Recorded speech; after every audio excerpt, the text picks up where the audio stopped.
Hi everyone, it's Jamie and welcome back to my channel, and I'm finally doing my review of Paranormal, the stuff pack. This was the most recent stuff pack that we got for The Sims 4, and in my opinion, one of the best, if not actually the best. As always, say hello to Brahm. Do you see him moving? So I am moving this weekend, so that's why I didn't do any fun costumes for this. I feel like usually for the supernatural videos and the occult ones, I try to, spice it up a bit, as well as it's why I don't really have that much going on back here, because I've removed everything. I have a few things left on the walls and a few things in my room that I just need to pack up.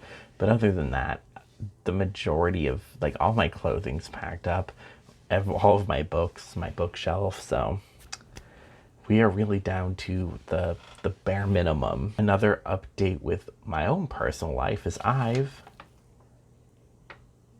been accepted into grad school, so that was my happy dance. So I already did talk about the build and buy catalog as well as Create a Sim, so I'm just gonna quickly go over this. You can check out that video where I go a lot more in depth.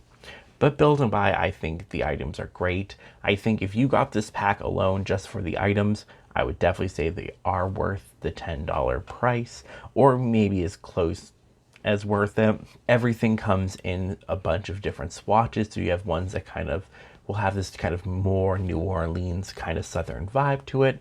Others will have more of a kind of gothic or Victorian, vibe, depending on what, swatches you're using, as well as some also have some kind of like boho and antique and reupholstered kind of look. So there's a lot of versatility in this pack when it just comes to the build and buy catalog. So you can definitely use these items in just about any build. We got a new couch that I think is amazing. The love seat, I'll say, is a little less versatile, but I'm still finding good use for it in so many builds. And there's just so many great new clutter items. Just overall, like I said, the stuff in this pack, like the items, are great. And I would say those are like definitely, like, if you're not interested in a cult play but want the items, you can definitely get away with it. Create a Sim, like I said, I already talked about, but I really like it. I think the looks look good. They're quite fashionable, which is something the Sims team always doesn't get right, but I think they did well. The looks definitely are less versatile than like the furniture and the other build and buy catalog items. That's fine for me. They definitely have more of a kind of like New Orleans street fashion or kind of like vintage inspired New Orleans look to them. So they're very good, especially if you're trying to like flesh out a world like Willow Creek and make it look more unique. As well as some of the swatches you can get away with doing some more fun things. Like some of them definitely have like a more goth witchy vibe, but overall they definitely feel more like Louisiana southern kind of vibes. So the gameplay for this pack, I'm gonna say it has good gameplay. I'm just gonna put that right out there. So the real main thing, like the main thing you're gonna get with the gameplay, and the one thing that really stands out, is the haunted houses. This is a new lot type, meaning it is quite limited to where you can build it. So essentially in The Sims 4, depending on what packs you have, when it comes to residential lots, you have the ability to either do a normal residential lot, or you can switch it to a tiny home, or you can switch it to a haunted house lot type.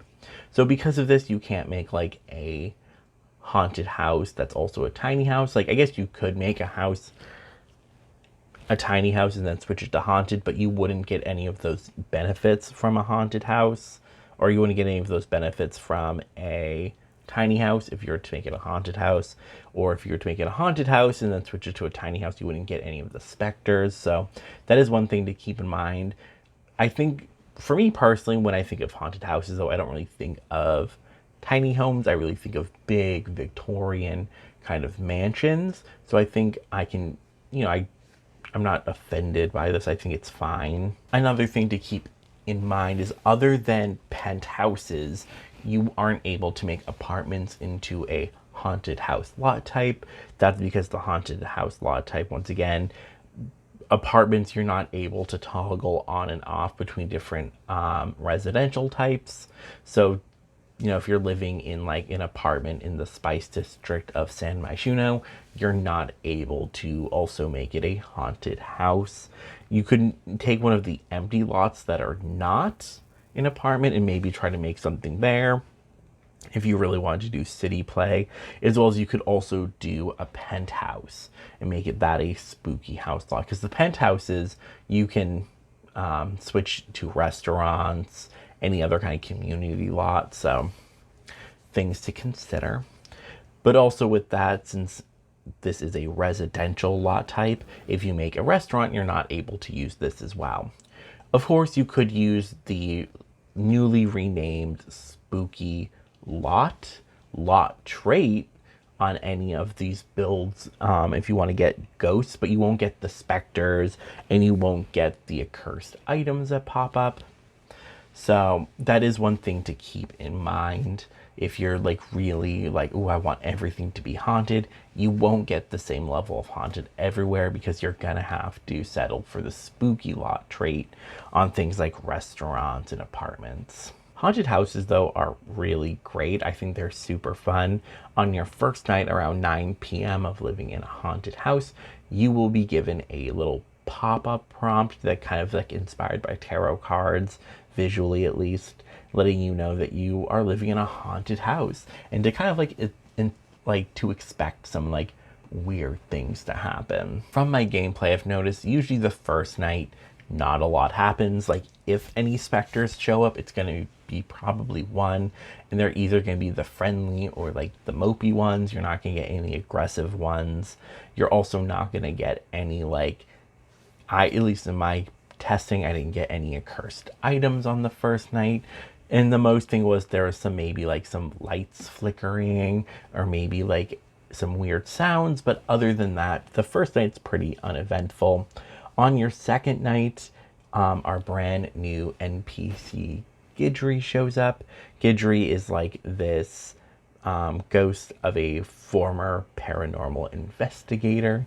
He's quite flirty as well, and he'll show up and he can kind of work as like a tutorial for the pack in some ways. Like you can ask him like, hey, what do I do about living in a haunted house? How do I appease specters? How do I remove a cursed item? And he'll tell you how to do things. You'll also on the second night have the opportunity to click the helping hand item. This item, once you click on it, will give you the ability to either disable Gidry's visits, because once you start living in a haunted house, he's going to show up every night and kind of like try to assist you. Or you can also switch into heroic mode, which will make the hauntings even crazier, like at a much faster speed. From there on is, if you'd like to just kind of stick with the normal gameplay, every night there will be like, it gets a little bit worse. It's sometimes, I've noticed in some houses it can go quite fast, some a little bit more of a slow burn. I think it probably depends on a lot of different factors. Like if you are removing any of like the cursed items, you're going to be getting like working on restoring the spiritual serenity, so the hauntings are probably going to take over not as fast. If you're like doing special seances and doing different group medium ceremonies, you're also going to be working on the serenity of the house, and that's kind of what determines how haunted your house is. If you have a good peaceful serenity, you get like a, oh, it's a happy haunts kind of like pop up.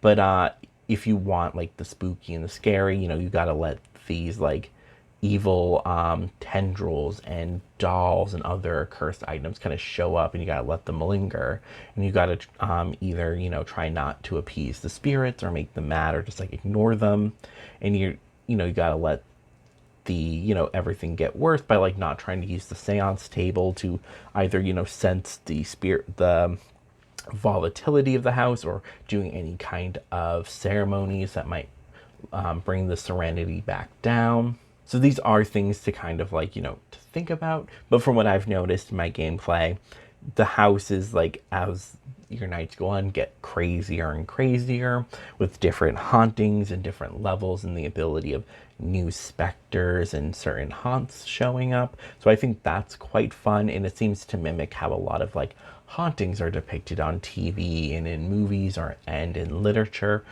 If you've ever watched like those ghost hunting shows like Ghost Nation, Paranormal House Investigator, Ghost Adventures, any of those, when they're talking to like the people who live in the house, they always talk about how it starts off slowly and then the hauntings get worse and worse as time goes on. So I do quite like that. That they seem to have found a way to mimic that in the game. If you are interested in restoring the serenity of the house, like I said, you got to remove the accursed items, you got to use the seance table, you got to try to appease the spirits and talking with Gidry. All of these things, because he'll give you tips on things to do. All of these things, are going to help you out. I want to focus on the medium skill in the seance table in a minute, but I do have like one complaint about haunted houses before we do. So far in my own gameplay, I've seen that accursed items and specters, for the most part, seem to congregate and show up on the first floor of houses or on the lawn.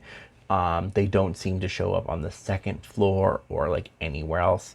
In some of my other builds and homes, I have seen them show up on the second floor, but not at the same rate of them showing up on the first floor or in the lawn. So that is one thing that I think maybe could be tweaked, because it kind of feels like, oh, if the doll's freaking me out, then I'll just go upstairs and hide in my room. But it would be scarier if you tried to go do that and then there's one in your room also. Surprise, bitch.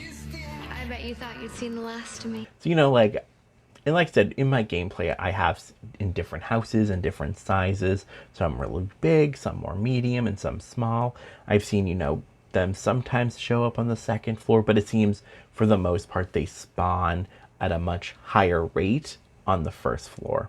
Same with specters. The seance table, in my opinion, is one of the, another really great feature in this pack. The animations for the interactions, no matter what it is, whether you're conjuring the dead or trying to contact a spirit or doing a ceremony to kind of try to bring back some serenity and peace to the house, all of the animations look fairly similar. There are some changes to it, and this is mostly depending on your skill level and also kind of the skill level of the people you're also doing the seances with. I've said it before on this channel and I'll say it again, I don't really mind the team reusing animations, especially if I think they're good. And I think these animations do seem to mimic the kind of motions you see, especially in different movies and in photos from seances in the 19th century. And kind of the literature and media that kind of is inspired by that. Generally, it seems like kind of waving your arms around up, ooh, seems to be how all mediums do it. So I'm not offended. I'm not oh, that's so lazy, because I'm yeah, that's what they all do. I do wish maybe there was some more variation. If you place the crystal ball on the table, you aren't able to actually interact with it, and I think that could have been fun if you have one on the table and the animation is then you just kind of going ooh around the ball rather than your hands just kind of up. But like I said, there is some variation in the animation. For example, if you're at a lower level, your sim, their chairs, firmly on the ground. As they go up, I think at level 3, because it's only a 5-level skill, that's when your sim's chairs will start to float. As well as if you bring in, a stranger off the street or someone in your house who has a very low medium skill, they tend to in the seance will open their eye and look around kind of suspiciously, am I being scammed? I really like that. I think that's funny. As well as I've also noticed if you and your housemates have all a high enough rate with your a high enough skill level with the medium skill, then you'll all kind of like float. It's not just the one person conducting the seance. So I do like that little detail. So it's little things like that that I think are quite nice. And I think, overall, I'm not super bothered by the animation. I think it looks nice. I think it serves its purpose. Even though the skill is only 5 levels, at each level you do gain new perks. I believe at 2 is when you're able to start doing things like group seances and group ceremonies. At 3 you can summon Bone Hilda.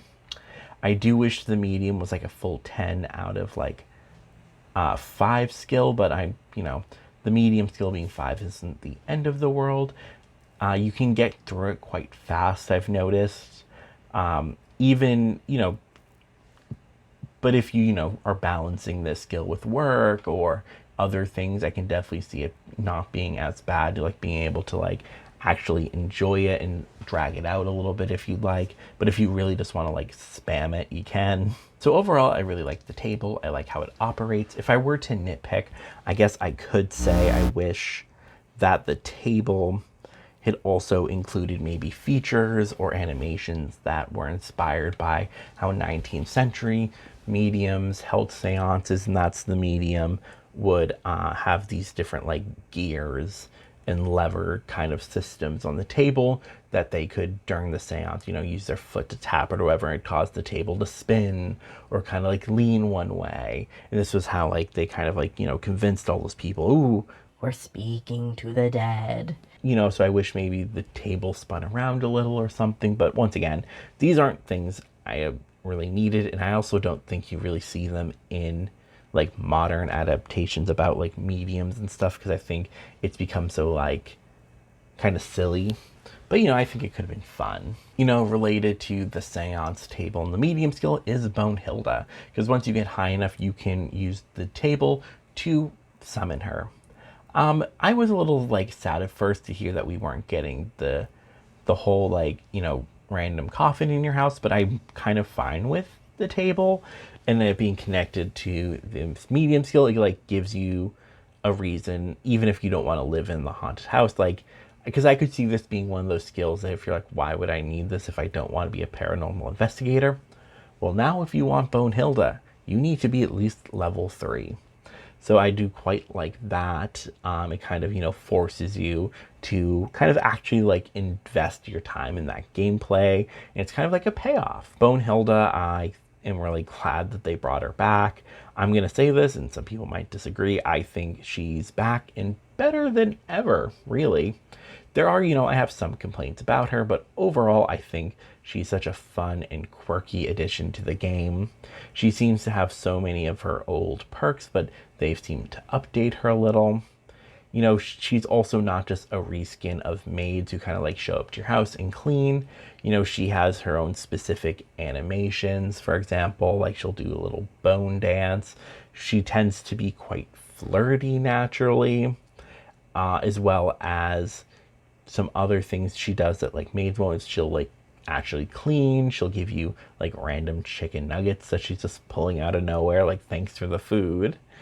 She also, will help with like certain specters and haunted occasions. You can use her if you're like doing a seance or whatever. Use her to help protect you or have her join in the seance. You can also use her to help clean up the house if you have a bunch of different,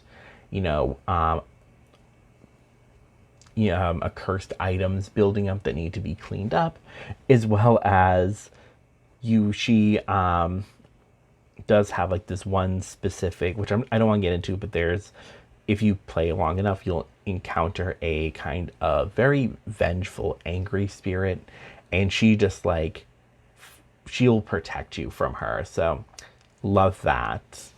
Some issues I do have, I hate that you don't dismiss her. She just kind of goes, okay, I'm out.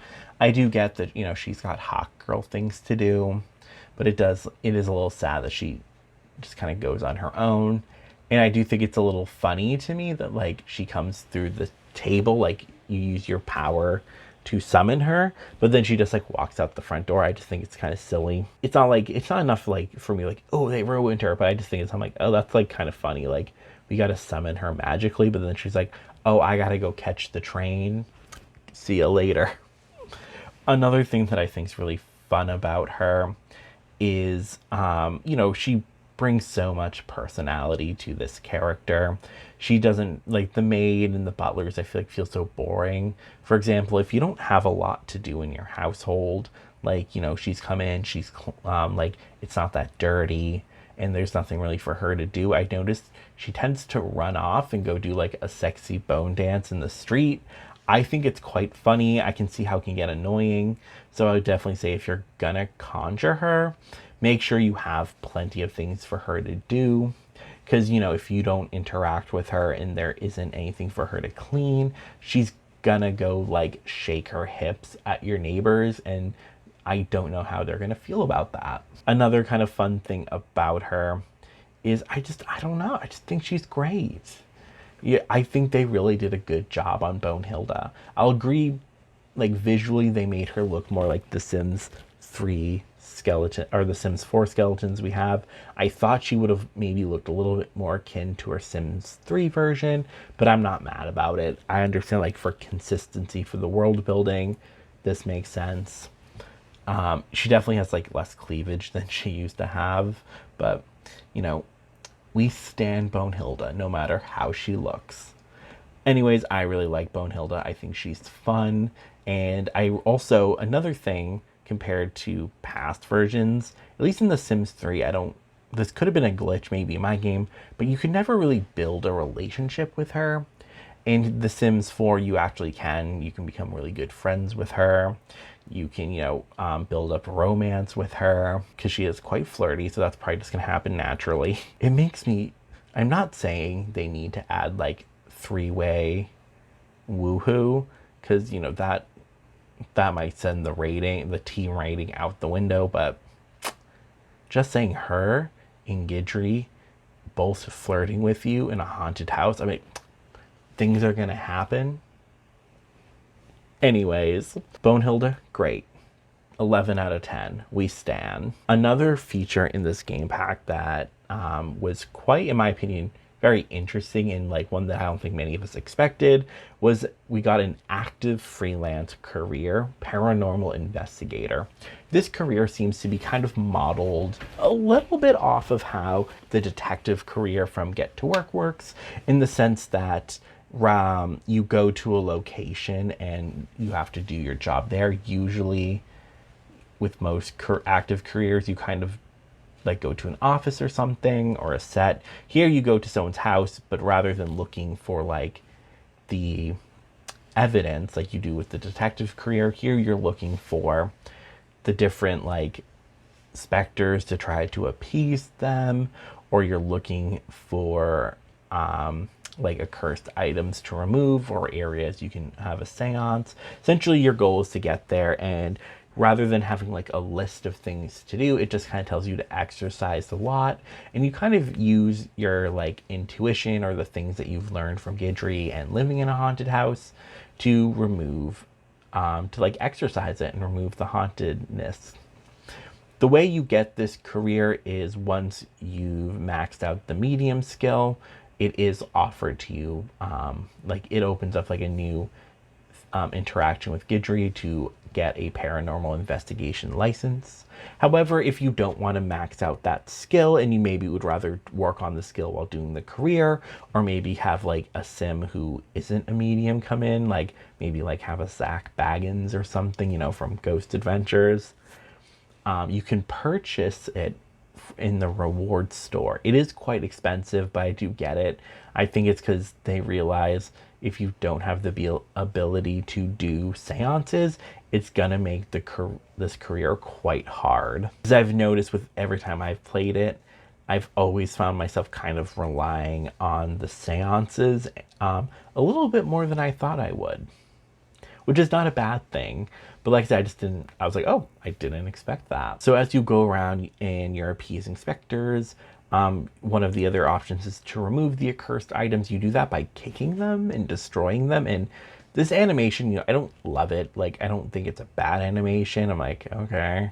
For me, my main issue with it is if you've ever watched things like Ghost Adventures, Ghost Hunters, any of those kind of, or even like the Conjuring series, it's always like stated you're not supposed to destroy accursed items, because it could make the haunting worse. That there's like supposed to be some kind of like you exorcise the item or remove it from the lot. I do understand why they didn't do that for this, because in a lot of those shows they talk about bringing it to like Catholic priests to like bless it or whatever, and I can definitely see how they're like, yeah, we're not going down that route, so just kick it. Another thing I did notice about this career is that myself and I think a lot of other people assumed it would probably be more akin to the Sims 3 ghost hunting career, which took a lot of inspiration from the Ghostbuster movies. This, however, takes a lot more inspiration from things like the Warren investigations that you kind of see in like the Conjuring series, as well as more inspiration from ghost hunting shows like Ghost Nation, Ghost Hunters, Ghost Adventures, Paranormal Investigate, like any of those kind of shows, in the sense that they go in and try to like make contact with spirits and remove items and like exorcise the lot. Like it's a lot less like blasting ghosts and more of kind of the like, all right, we're gonna figure out what's causing the haunt and we're gonna appease the spirits. And I personally, as someone who loves the Conjuring series and watches a lot of those like really bad ghost busting shows, I really love this because it's definitely more of like my alley in that way. However, though, I do think with a lot of people, I thought it was going to be sucking up ghosts and specters. However, though, like I said, I do quite like this career, but I can see people maybe being upset about that. One thing about the career too is it does get quite repetitive. I think this is an issue with active careers in the Sims franchise in general. The Sims 4 a little bit more than at least the Sims 3. But like I said, the best thing also about this being a freelance career is you can pick it up whenever you like. You don't have to just, do it every day. And you can also send your sim alone if you really don't want to do it. However, there is some ways that kind of breaks up the different work days, if you will. And that's you can pick a kind of difficulty level of what kind of gig you want to pick up. There's like the easy level, the intermediate, like medium level, and then like the hardest level. And the easy level is pretty simple. You just kind of go to a lot, maybe kick a few dolls, do a seance, and you're done. It's quite easy. And I think for me, the most fun about maybe that one is like being able to see like different Sims worlds. Another thing when you get to like the medium one is it's not super hard. It's not like worlds harder than the first one. You have a higher chance of running into that vengeful ghost I mentioned earlier. And the specters tend to be maybe slightly more chaotic, not as easy to appease. So, once again, but not hard. I found at both the easiest and the medium level, I was still completing them, sometimes with plenty of time to spare and with ease. The hardest level is quite hard. I found with this one that there's a much higher chance of failure, because with this one, the specters are just so chaotic and so hard to appease. You have such a much higher chance of running into that vengeful spirit, who in that vengeful spirit, I don't want to give too much away, but they're going to try to do things like to disrupt your seances, which are going to negatively impact the house and the spiritual serenity. There's a lot more items you have to remove. It's just a lot harder to exercise a lot. Like I said, though, there isn't too much a change in variety. It's just kind of like a much more like it doesn't throw anything new at you to make it more difficult, if you will, other than maybe like more angry specters and that one angry ghost. So those are things to kind of keep in mind. Another thing I noticed that was quite odd is that can go to a gig for a haunted house at an apartment. So you can't make an apartment to a haunted house lot. But the very first time I played this career, I got sent to an apartment in San Myshuno. And I thought that was, and it wasn't one of the penthouses. It was one of the Spice District ones. And I thought that was, I don't know, I was like, weird. I couldn't make one, but I could get sent to one, which doesn't, like, I'm not mad that I got sent to one. I think that's fun. I will say though, when they're in apartments, less things spawn. So even if you're doing it at the easiest level, it's kind of hard to complete it simply because there's almost nothing to do. And I think it's just because of like the coding around apartments. But so yeah, you might not be able to live in a haunted apartment, but you might get sent to fix one. Overall, I like the career. I don't think it's super groundbreaking, which I'm fine with that. This is a stuff pack. I don't think stuff packs should have like the most groundbreaking career. There is definitely some, it gets quite repetitive, like I said. And, you know, there is, you know, you can't bring other Sims with you, which, you know, you usually can't in any careers, but I think this would have been fun, especially if you had like medium sisters. I don't know. So I think overall, like, you know, the career is definitely like in my opinion, the weakest part of the pack, but it is still quite good. But the real highlight here is living in a haunted house and experiencing what it is to live in a haunted house and that very specific gameplay they came up with it. So, you know, I quite love that. Overall, I think they did a really good job there. When I talk about my other reviews, though, I often talk about cross-pack compatibility as well. And I was trying to think if I was going to do one for this because it is a stuff pack. And, you know, I don't usually review stuff packs, mostly because they're made to be so easily integratable into your gameplay. Even the ones that have, like, really more, like, niche gameplay like this or the, tiny living one. However, though, I do think there was some interesting cross-pack compatibility though that actually enhances like your experience in some ways. The first one is, you know, with Realm of Magic, and that is spellcasters do get a slightly faster like advantage or better advantage at the medium skills. Like they gain it much faster and they get moodlets like born for this because, you know, they have a natural connection to the occult being a spellcaster. So I do quite like that little tidbit there. There's also one with cats and dogs, and that's cats and dogs will react quite negatively to accursed items. Once again, you see this in a lot of movies. See this in a lot of like those ghost hunting shows. The people that interview are like, my dog was barking at the creepy doll in the basement. And that's how I knew the fucking devil was in it. So, you know, there's stuff like this. But other than that, there aren't really any other ones. But you do have the ability to have cross-pack compatibility with Get to Work. And, you know, most packs do have cross-pack compatibility with it. Like, it's very rare. Like, I know, and I think this might be a glitch. I don't know if they'll ever fix this. Is you can't sell potions through a Get to Work retail store. So, you know, we do have packs where, you know, it doesn't quite match up as well. Which, I mean, once again, that could be a glitch or that could just be by design. Here, however, I found a really fun thing to do is, because, you know, I don't want to do the career every day because it does get quite repetitive, and I want to kind of like, I want to be excited every time I play it. So I found, you know, every time you do a gig, spirits usually drop different gifts for you, whether it be these like kind of mood candies. Sometimes you get like ghosts in a jar. You know, you get these different items and they're all sellable. You have the option to sell them to a curiosity, or like some kind of like collector, someone who collects like, you know, occult spooky stuff.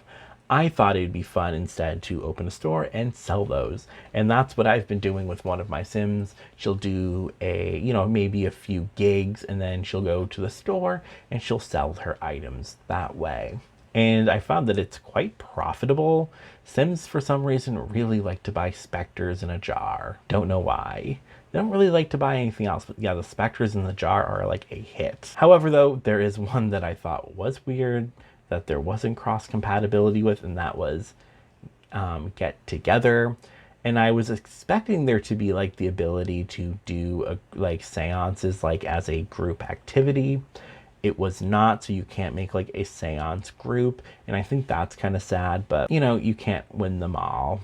My final thoughts on this pack are I do really like it. I think for a stuff pack, it really is worth the price. Stuff packs for me, I never liked them in The Sims 3. I didn't think they were worth the money. The Sims 4, at first I didn't like them, but I was buying them anyways because they were taking like older content that really should have been in the base game, or at least in an expansion pack, and like selling it to us for $10. Like, I don't think Perfect Patio or whatever it's called is like a good stuff pack. I literally only bought it for hot tubs, and that's how I kind of feel about most stuff packs. Is I buy them because I want a single item, and then I get annoyed. So I really think this is a really great step in that kind of like that direction. I don't mind stuff packs having gameplay as long as it's like super niche and something that's not going to appeal to everyone, because I don't think stuff packs are something you should need to have in your game. And this is definitely one where if you're not at all interested in that kind of gameplay of being a paranormal investigator and you don't care about the items or the create a sim, you could really skip this pack and you wouldn't even notice it. However, if this is something you're interested in, you know, I love occult play, so I was like, ooh, I love this. You know, it's definitely going to enhance your game, but because it, you know, is interested, or it does a, you know, a idea that, you know, interests you.